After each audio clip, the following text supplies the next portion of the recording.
साबिक chief justice Akhtar Minallah और justice Babar Sattar की ख़त खिताबत की तफसीलात मांग ली हैं। आइन के आर्टिकल 19 की शिक 1 के तहत तफसीलात दी जाएँ। फैसल वार्डा ने मौक़िफ़ इख्तियार किया है। मज़ीद जान लेते हैं सलमान अवान से। सलमान, अपडेट कीजिएगा।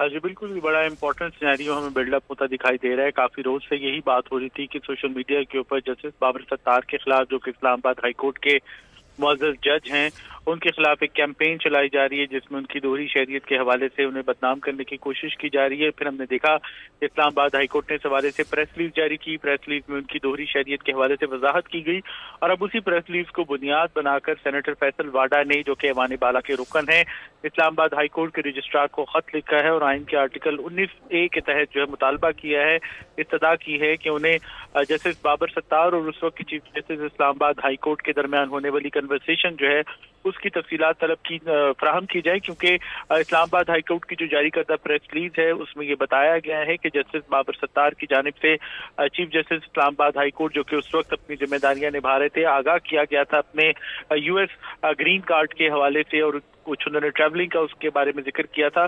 तो वही अल्फाज, वही सेंटेंसेस जो हैं फैसल वाडा की जानिब से अपनी दरखास्त में, अपने खत के अंदर कोट किए गए हैं और इस्लामाबाद हाईकोर्ट से अपडेट करने के लिए। मेयर कराची बैरिस्टर मुर्तज़ा वहाब का वज़ीर आज़म पाकिस्तान के नाम